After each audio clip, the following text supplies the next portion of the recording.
Dalam hidup tentu kita tidak bisa melupakan jasa perempuan.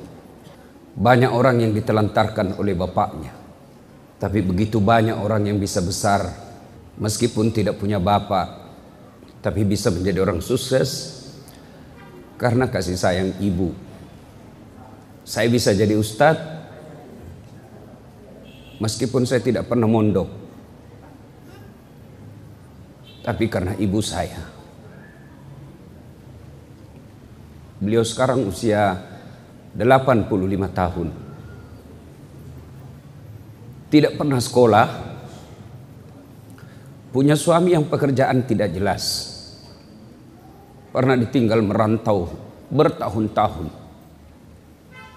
Saya melihat ibu saya menjual piringnya untuk menyekolahkan anaknya. Saya melihat ibu saya, dia jual mesin jahitnya yang satu-satu peninggalan dari kakek saya. Saya ingat itu mesin jahit warna hitam, mereknya kupu-kupu. Dijualnya 10.000. Pertama dia hanya pinjam duit 5.000 sama tetangga, lalu tidak bisa dibayarnya. Lalu ibu saya berkata, ambil ini mesinku, kau beli 10.000. Tapi yang membelinya hanya mampu membeli 9.000. Piring gelas habis dijual. Karena bapak saya waktu itu pergi merantau dan tidak punya penghasilan. Tapi ibu saya gigih menyekolahkan anaknya. Alhamdulillah, dari ibu yang tidak punya sekolah itu, saya tahu adab. Saya tahu tata kerama. Saya ingat sekali ketika ibu saya selalu menyuruh saya, nak kau pergi pinjam gula di sebelah. Kalau ada tamunya, tidak ada gula pasir, pinjam di sebelah. Kau duduk dulu. Jangan kau bicara sambil berdiri. Duduk kau, tudak kau kalau orang Bugis bilang. Ajak mumat bicara tetong. Duduk kamu, jangan kau berbicara sambil berdiri. Tidak adab itu. Begitu dipeliharanya adab untuk anak. Saya pernah dikasih lombok merah yang besar, ditumbuk, dikasih di mulut saya. Karena saya didapat berbicara kotor. Begitu peliharanya adab. Padahal ibu saya tidak ada sekolah. Tidak pernah ikut majelis taklim. Tidak pakai jilbab besar zaman itu. Tapi alhamdulillah kami anak-anaknya punya adab. Dan inilah puncak dari semua ilmu, adab. Tidak ada gunanya tinggi fikih, tasawuf, tadarrus. Kau tidak punya adab, tidak ada gunanya itu semua. Dan alhamdulillah ibu saya mampu menanamkan itu. Tentu kita heran, kenapa ibu-ibu sekarang tinggi sekolahnya. Fasilitas di rumah lengkap. Suaminya punya gaji bulanan. Sopirnya pun ada. Mau ke pasar juga diantar. 2 anaknya kok tidak bisa dididik. Ini tentu menjadi koreksi buat kita semua. Kok ibu-ibu bisa begini sekarang? Zaman dulu masa aja susah. Tapi berhasil menjadi anaknya menjadi Buya Hamka. Menjadi anaknya seperti pendiri pesantren ini. Lalu kenapa kita sekarang yang mapan? Ekonomi bagus, rumah baik, ber-AC, kendaraan baik, pekerjaan tiap bulan dapat gaji. Anak kita cuma 2 kok berantakan. Ini tentu koreksi buat kita semua.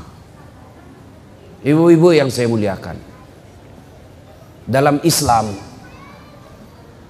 perempuan tidak bisa dinafikan perjuangannya.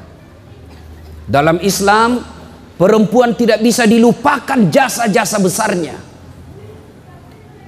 Ibu-ibu, usia berapa Rasulullah diangkat menjadi Rasul? Berapa? 40. Berarti Siti Khadijah umurnya waktu itu berapa? Berapa? 65 tahun. Saat itu Rasulullah pulang dari Gua Hira.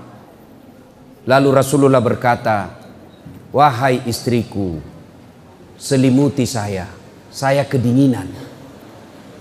Ibu-ibu, kira-kira kalau suaminya menghilang 3 hari tidak ada kabar, lalu pulang kedinginan, Bu, selimuti saya. Kira-kira apa jawaban ibu? Hah? Apa jawaban ibu? Selimuti saya. Apa kira-kira ibu langsung ambil selimut? Tidak, diinterogasinya suaminya. Dari mana kau? Dari mana kau tiba-tiba kedinginan? Mana handphonemu? Maka semestinya istri yang baik tidak banyak bertanya ketika datang suaminya, dari mana kamu? Tapi dia akan berkata, sami'na wa ata'na. Saya dengar dan saya taati. Istri yang baik, pulang suaminya mau cari nafkah atau dapat nafkah, maka dia akan bertanya, bang, apa yang kau butuhkan sebelum kau tidur? Itu dong. Cuma ini sekarang perempuan kan banyak dirusak otaknya dengan emansipasi.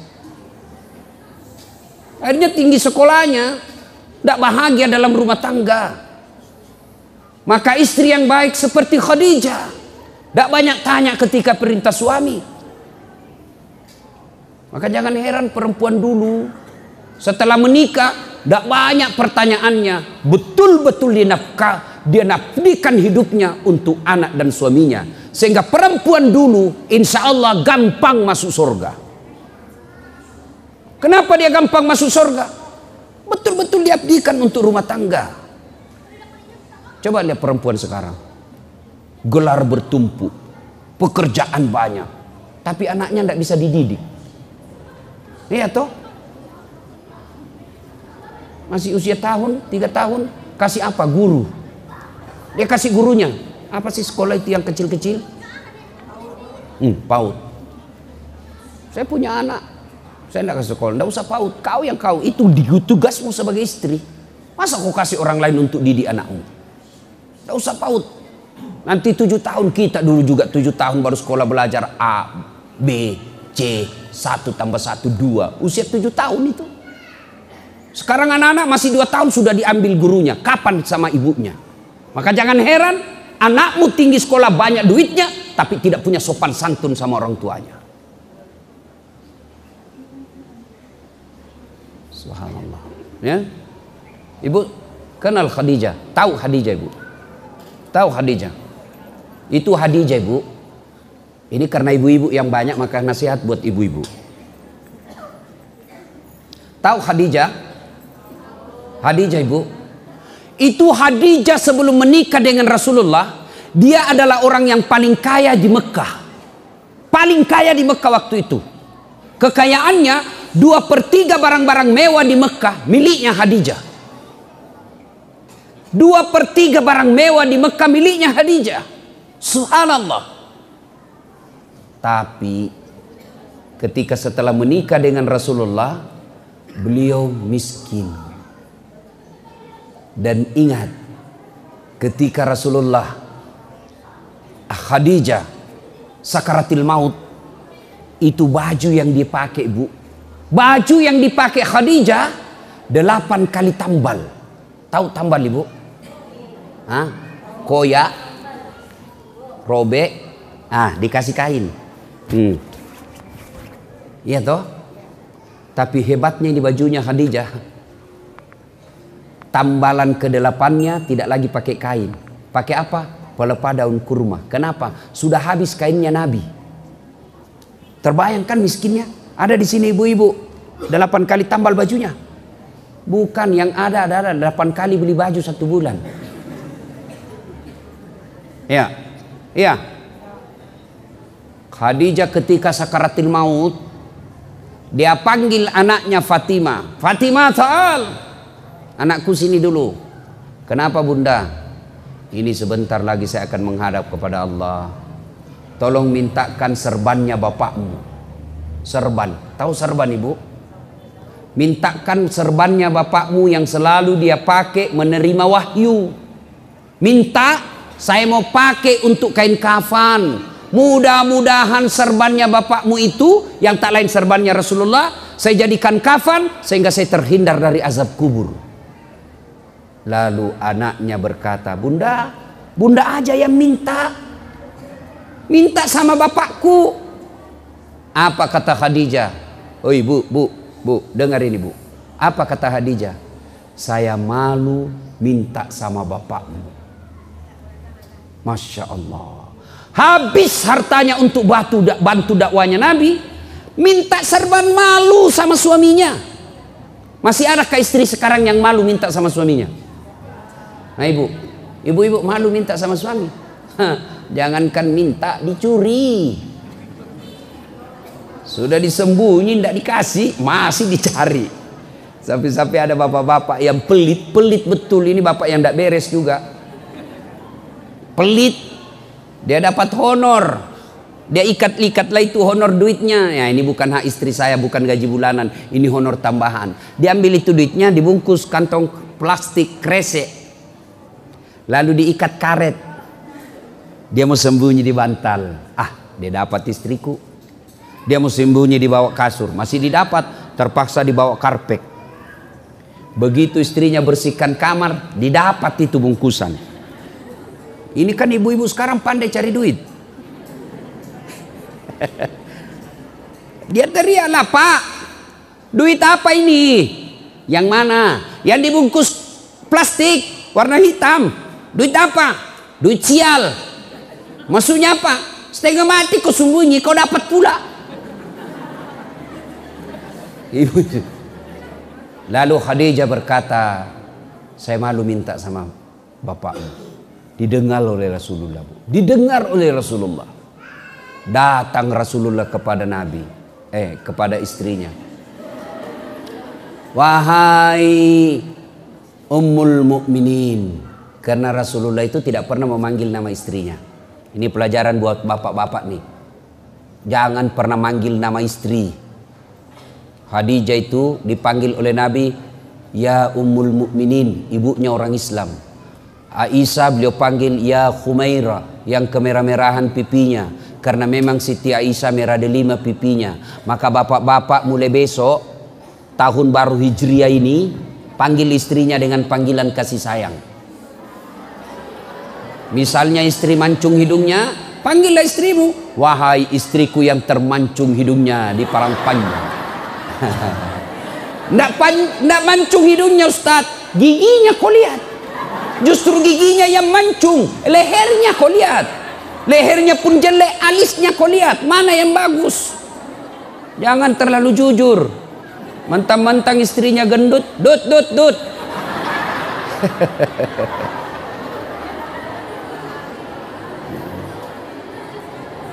Datang Nabi, wahai ibunya orang Islam, habis hartamu untuk bantu saya dakwah. Ketika Nabi diboikot 3 tahun, diboikot saat awal-awal Islam dakwah, itu kan diboikot itu Bani Hashim. Tidak boleh bertransaksi dengan Bani Hashim, tidak boleh bekerja sama dengan Bani Hashim. Puluhan orang Islam yang wafat waktu itu. Habis hartanya untuk Khadijah untuk bantu umat Islam pada saat itu. Nabi berkata, habis hartamu untuk bantu saya. Hanya ini serban yang kau minta. Ya Rasulullah, sebentar lagi ajal menjemput. Saya minta mudah-mudahan engkau mau memberiku kain serban. Menetes air matanya Nabi terharu. Tiba-tiba muncul Jibril. Lalu Jibril berkata kepada Nabi. Karena Jibril tidak bisa bicara kepada Khadijah. Jibril hanya boleh berbicara kepada Nabi dan Rasul. Ya Muhammad, sampaikan kepada Khadijah ada salam dari Allah Subhanahu wa ta'ala. Masya Allah, Khadijah, Allah titip salam kepadanya. Apa ndak bangga ibu? Saya saja pernah dapat ucapan selamat hari raya dari Pak JK Yusuf Kalla. Bu, bangga saya bu. Kepada yang terhormat Dasat Latif, Wakil Presiden Republik Indonesia, dengan ini mengucapkan selamat hari raya Idul Fitri. Mohon maaf lahir dan batin. Taqabbalallahu minna wa minkum, taqabbal ya karim. Salam hormat Muhammad Yusuf Kalla, Wakil Presiden Republik Indonesia. Itu ucapan selamatnya bu, saya bawa pulang kampung. Saya kasih lihat semua sepupuku di kampung. Kau lihat ini. sepupumu. Coba, itu baru kartu lebaran kita sudah bangga. Wakil presiden, padahal wakil presiden ada habis jabatannya. Bagaimana kalau Allah yang titip salam? Dan itu Allah titip salam kepada Khadijah. Lalu Jibril pun berkata lagi, ya Muhammad, sampaikan kepada Khadijah ada salam dari Allah, dan Allah telah menyediakan Khadijah istana dalam surga. Masya Allah. Sudah surga, istana lagi. Sudah dalam surga, sudah kenikmatan, tambah lagi istana. Istananya, kata Jibril, sampaikan kepada Khadijah, Allah sediakan istana dalam surga yang terbuat dari mutiara. Ibu tahu mutiara? Tahu mutiara? Kenapa tidak dikatakan terbuat dari jamrud, terbuat dari berlian, terbuat dari emas? Kenapa terbuat dari mutiara? Karena ternyata Khadijah punya sifat seperti mutiara. Apa sifat mutiara, Ibu? Mutiara hidup di dasar laut. Ada masuk pasir, ada masuk kerikil-kerikil dalam perutnya. Dia tutup cangkangnya. Bayangkan, perut mutiara itu kan daging yang lembut. Tutup cangkangnya, masuk pasir, masuk kerikil, pasti sakit kan? Tapi ditutup cangkangnya. Mutiara tidak pernah berteriak. Yang pasir kerikil dia oles sendiri, dia hadapi sendiri dalam cangkangnya. Setelah beberapa saat kemudian dibuka cangkangnya. Apa yang keluar? Mutiara. Apa sifat Khadijah? Masalah dalam hidupnya, masalah dalam rumah tangganya tidak pernah diekspos keluar, tidak pernah mengeluh kepada manusia. Khadijah hanya mengeluh kepada Allah. Ibu-ibu zaman sekarang ngeluhnya bukan di sajadah, ngeluhnya bukan doa, ngeluhnya di mana? Di Facebook. Ngeluhnya di mana? Di WhatsApp. Ngeluhnya di mana? Medsos. Bertengkar suaminya update status. Tidak kusangka kau begitu. Pergi suaminya 3 hari tidak ada kabar, update status lagi. Di mana di kau? Update status lagi, kesepian banget.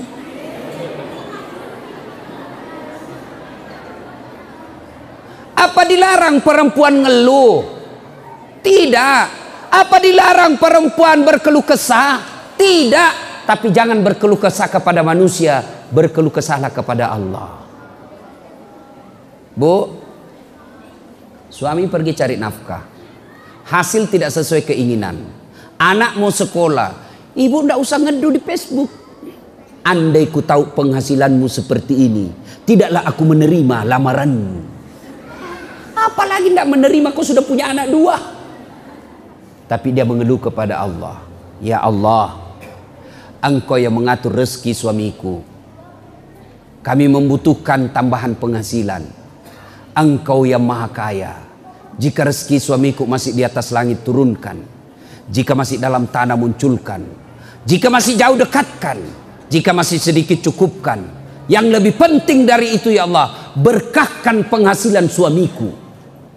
Amin ya rabbal alamin. Sudah itu dia WhatsApp suaminya, dia SMS suaminya, bang, jangan galau mencari nafkah.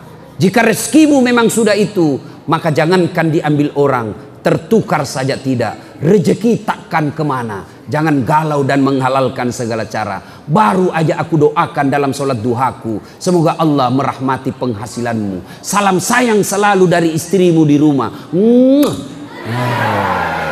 Nyaman.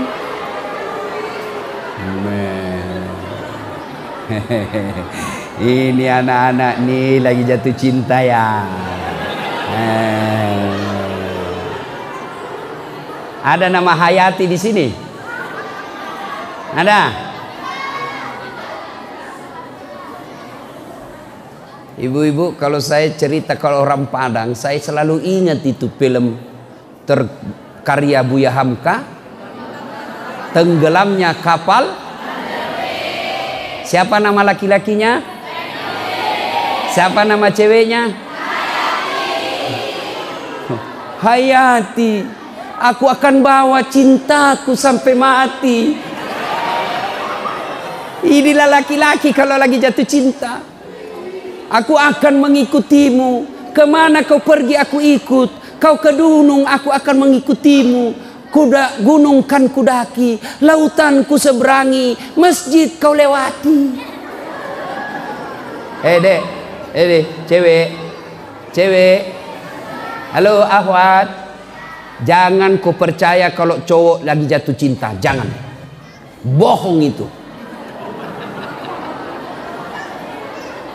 Satu-satunya makhluk yang tidak boleh kau percaya laki-laki ketika dia jatuh cinta, bohong itu. Semua enak-enak dia bilang. Dia bawakanlah kau coklat, dia bawakanlah kau bunga. Malam sebelum tidur, adindaku sayang, gimana kabarmu di sana? Aku menunggumu di sini kesepian. Pret.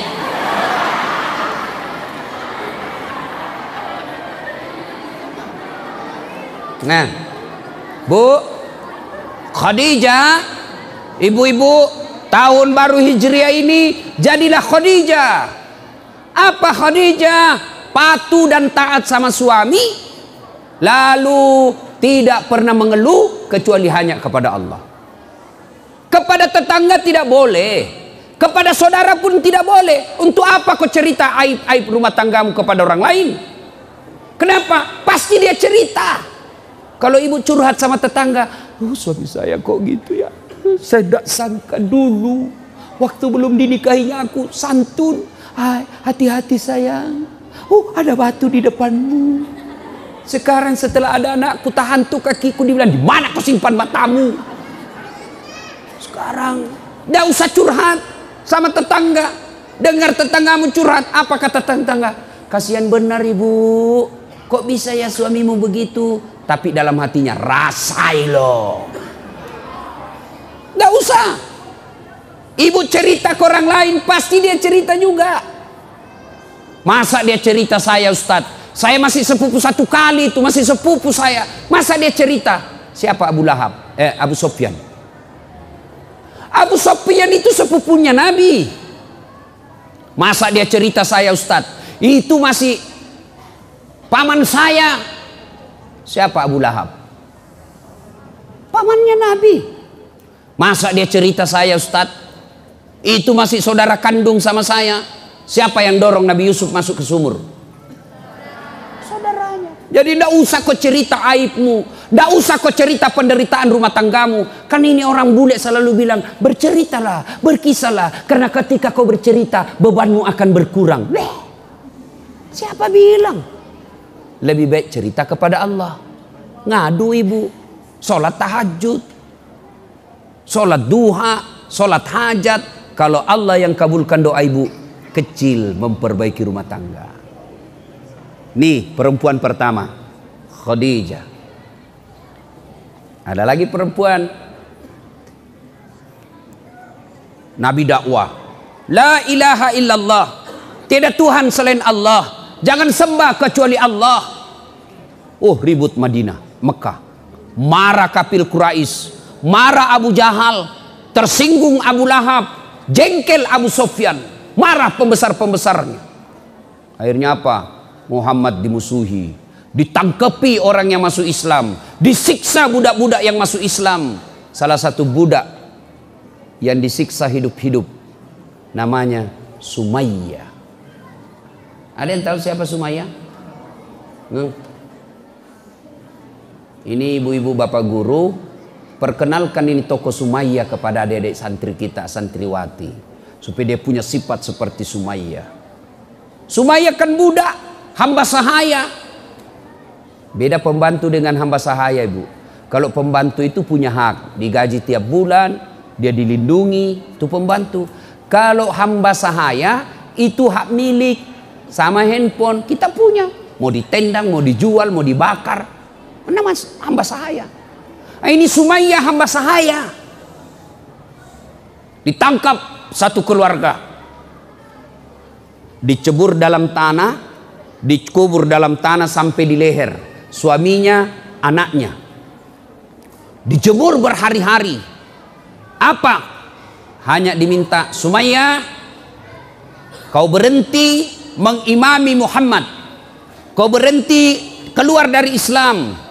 Saya berikan kamu harta. Saya bebaskan kamu dari budak. Saya merdekakan kamu. Apa kata Sumayyah? Tidak. La ilaha illallah Muhammad dan Rasulullah. Saya kasih kau duit. Tidak. La ilaha illallah Muhammad dan Rasulullah. Saya kasih kau rumah. Tidak. La ilaha illallah Muhammad dan Rasulullah. Tidak goyang imannya. Akhirnya Abu Jahal jengkel. Kurang ngajar ini budak ini. Sudah, tanam hidup-hidup. Sampai di leher. Dilempari. Menderita. Besoknya dilepas. Lalu diikat di tiang. Dijemur lagi. Lalu Abu Jahal membujuk Sumayyah. Sumayyah, saya tahu kenapa kau terlalu percaya sama Muhammad. Kau tidak pernah bisa meninggalkan Muhammad. Karena Muhammad gagah. Kamu pasti jatuh cinta sama Muhammad. Marah Sumayyah. Dia kumpul semua liur yang ada di mulutnya. Diludahi itu. Mukamu tidak lebih hina dari kotoran onta. Bayangkan, bangsawan Mekah waktu itu diludahi mukanya oleh budak, itu penghinaan yang luar biasa. Marah Abu Jahal, diambil tombak, lalu ditombaklah Sumayyah. Berkali-kali di dadanya, wafat tergantung dalam ikatannya, diikat dalam kayu, di kayu, lalu wafat Sumayyah dengan tombak ada di badannya. Perempuan Islam, orang yang pertama mati sebagai tumbal mempertahankan la ilaha illallah, bukan kaum laki, tapi apa? Kaum wanita, perempuan, dialah Sumayyah. Maka ibu-ibu, ajarkan akidah kepada anak-anak. Nak, kau menikah, jangan lihat kerjaannya, jangan lihat pekerjaan pangkatnya, ndak usah lihat sukunya, tapi lihat agamanya. Kalau agamanya baik, biarlah dia pegawai honor, insya Allah bertanggung jawab. Belajar dari Zainuddin dan Hayati. Kata Mama Nini, apa kau mau menikah dengan Zainuddin? Ndak jelas sukunya, ndak jelas asal usulnya. Nah, ditolak karena kesombongannya suku. Iya kan? Jangan lihat suku, jangan lihat pendidikan semata. Yang utama agama. Ajarkan itu kepada anak. Akidah namanya itu. Ibu boleh ajarkan akidah dengan cara lagu. Ibu-ibu dulu, ibu saya memperkenalkan Rasulullah melalui lagu. Lagu apa? Pada zaman dahulu kala, pada zaman sambil cuci piring gitu. Pada zaman jahiliyah. Saya dengar dari belakang sambil saya tanya, kenapa mak zaman jahiliyah? Dia lanjut laginya. Lahirlah seorang rasul yang terakhir dan mulia. Saya tanya lagi, siapa namanya mak nabi terakhir? Nabi Muhammad namanya. Siapa nama ibunya? Siti Aminah ibunya. Siapa bapaknya? Abdullah nama ayahnya. Di mana tinggal? Di Padang atau Makassar? Madinah tempat tinggalnya. Terus kenapa mak? Dia lanjut lagi lagunya. Setelah dewasa diangkat menjadi rasul. Saya tanya, siapa yang angkat mak? Pak Camat atau Pak Lurah? Oleh Allah yang kuasa. Allah itu siapa mak? Pencipta alam semesta. Itu ibu-ibu dulu lagunya kalau maulid itu yang begitu. Bulan Isra Mi'raj lagi, nyanyi lagi. 27 Rajab Nabi Muhammad diisrakan dari Masjidil Haram ke Masjidil Aqsa. Itu lagu-lagu dulu ibu-ibu kan begitu. Marah-marah suaminya menyanyi. Insaflah wahai manusia. Itu lagu ibu dulu. Datang suaminya, dia usap-usap kepalanya, lalu menyanyi, bila kamu di sisiku. Ibu-ibu pasti hafal ini kan. Itu ibu-ibu dulu lagunya. Sekarang lagunya ibu-ibu modern apa? Pulang, apa duduk begini dulu, datang suaminya nyanyi dia. Apa lagunya? Lalai lalai lalai, panggil aku si Jamblay. Abang jarang pulang, aku jarang dibelai. Ya, Bu, ajarkan akidah. Anak-anak kan sekarang senang lagu, iya toh? Senang lagu itu anak-anak. Ajarkan lagu. Tapi lagu-lagu yang ada akidah. Ada kan lagu kita dulu waktu kecil. Apa lagunya zaman kecil dulu? Topi saya bundar, bundar topi. Kalau bukan hasil guru TK. Nah, kalau guru akidah dia ganti itu lagu. Tuhan saya Allah, Allah. Kalau bukan bukan. Nah, itu ada manfaatnya. Akidah. Topi saya bundar. Ya namanya topi. Ya pasti bundar karena kepalamu bundar, kecuali segi 4 kepalamu.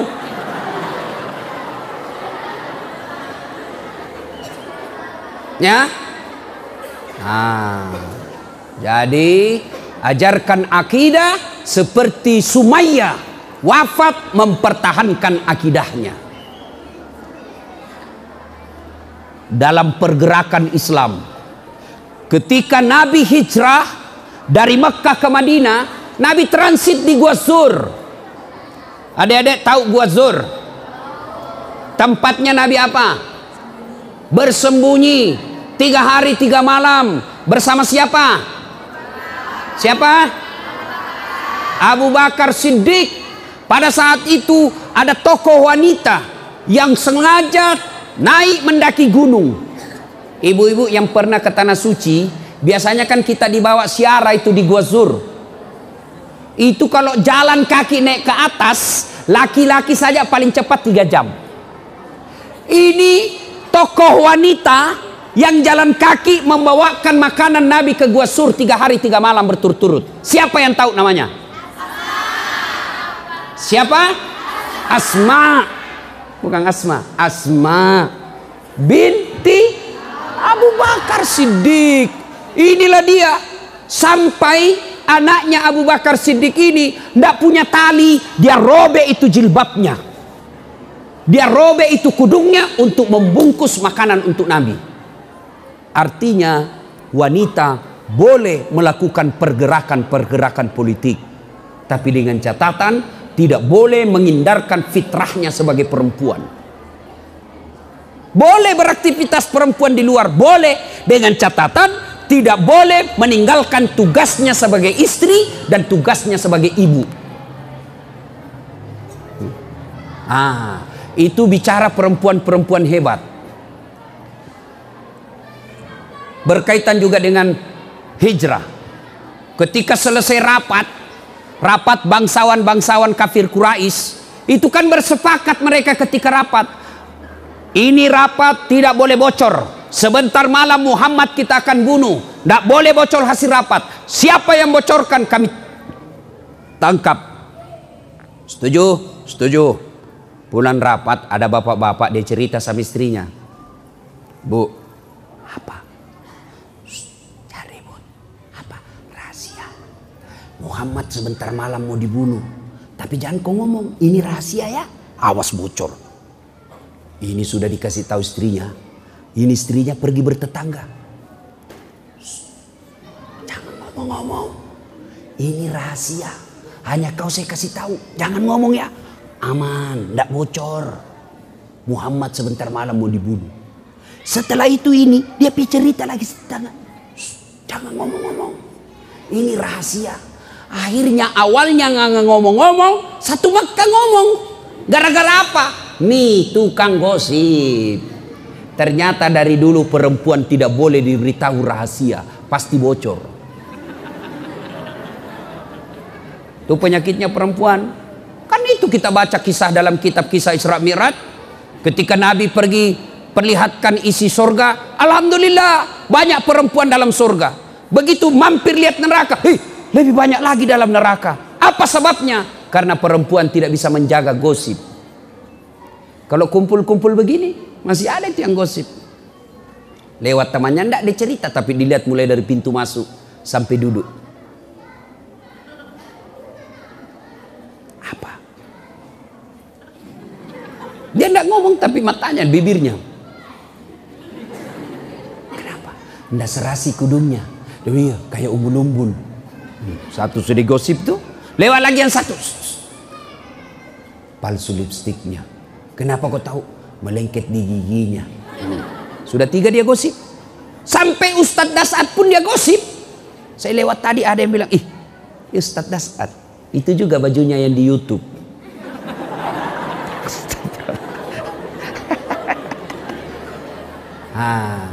Bu, kata Nabi, ada 6 sifat yang menghancurkan amalmu.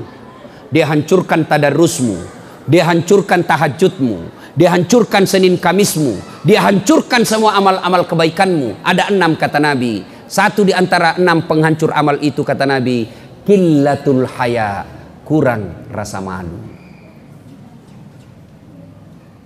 Berikutnya, Nabi pernah jalan ke suatu tempat. Dalam perjalanan menuju tempat tersebut, Nabi melewati pemakaman. Tahu pemakaman, Ibu? Tahu? Ketika Nabi lewat, contoh-contoh ini ya. Nabi dari sini mau ke sini, tapi Nabi melewati kuburan, pemakaman. Sini pemakaman. Begitu Nabi lewat sini, Nabi bersabda, langkahkan kakimu dengan cepat. Sahabat langkahkan kaki, cepat-cepat sampai Nabi di tujuan sini. Setelah selesai urusan Nabi balik lagi, rute yang sama. Setelah tiba di sini, sahabat langsung langkahkan kaki dengan cepat lagi, tanpa diperintah Nabi. Mereka langkahkan kaki cepat. Nabi bilang, tidak usah buru-buru, santai saja, biasa saja. Sampai di sini, sahabat bertanya, ya Rasulullah, waktu pergi di sini kami disuruh buru-buru, pulang kok tidak lagi, ada apa? Nabi menjelaskan, andai saja kau diberi telinga seperti pendengaranku, maka kau akan tahu betapa disiksanya ini orang di kubur. Saya tidak tahan mendengar, maka saya langkahkan kakiku cepat-cepat supaya saya tidak dengar dia disiksa di kuburnya. Waktu pulang tidak lagi disiksa. Kenapa? Saya dapat berita dari Jibril. Allah perintahkan Jibril, perintahkan malaikat yang menyiksa di kubur, hentikan siksaanmu. Tidak mungkin ini anak orang tuanya kusiksa di kubur, sementara anaknya lagi belajar mengaji membaca basmalah, bismillahirrahmanirrahim. Baru anaknya baca basmalah, orang tuanya sudah dilepaskan dari siksa kubur. Nah, ini yang banyak sekarang. Anak-anak kita berantakan.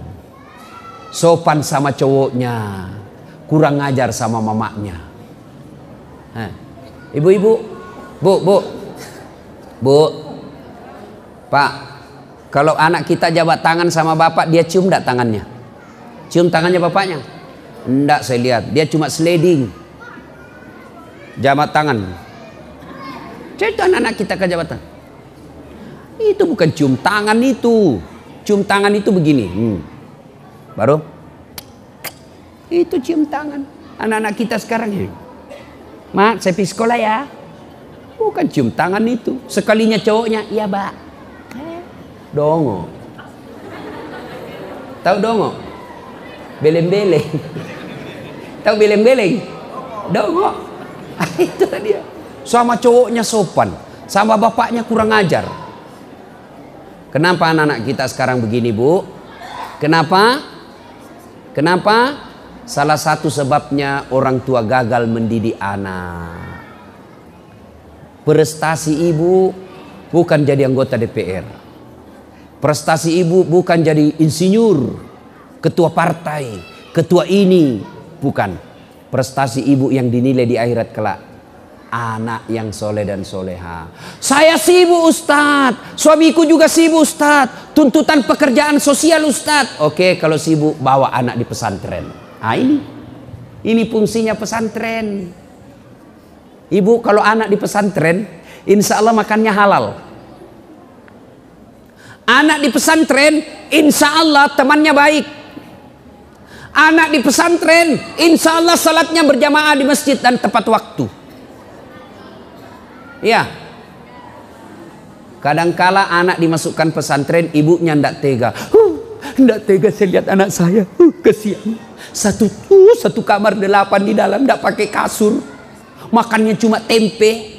Ada kakak saya dulu dikasih masuk pesantren anaknya, ndak tega saya lihat anak saya. Kenapa? Makan tempe di dalam, kesian dia. Saya bilang bawa keluar anakmu, dia makan narkoba. Ya.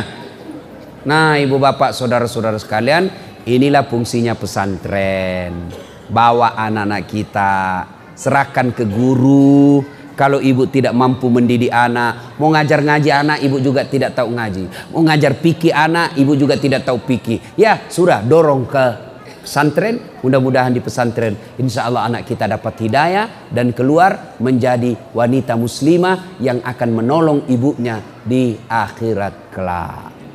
Inilah tausiah kita, mudah-mudahan ada manfaat. Insya Allah lain waktu dan kesempatan kita akan lanjutkan. Terima kasih, mudah-mudahan ada manfaat. Sebelum kita akhiri, mari kita bersalawat kepada Rasulullah Muhammad sallallahu alaihi wasallam. Bisa Ibu? Salatullah salamullah ala toha. Salatullah salamullah ala yasin habibillah tawassalna bismillah wabil hadi rasulillah wa kulli mujahidilillah bi ahlil badri ya Allah. Alhamdulillahirabbil alamin. Terima kasih, lebih dan kurangnya mohon dimaafkan. Kalau ibu-ibu masih mau dengar ceramah saya, gampang. Ambil HP, buka YouTube, tulis nama saya Dasat Latif. Keluar ceramah saya ratusan itu. Ada di situ judulnya metode mendidik anak, kewajiban orang tua kepada anak, kewajiban anak kepada orang tua, ciri-ciri istri yang soleha. Itu banyak di situ. Silakan nonton. Sudah nonton, jangan lupa kasih tanda begini. Like. Jangan kasih gini ya. Kalau dikasih gini, ibu dicari malaikat pencabut nyawa.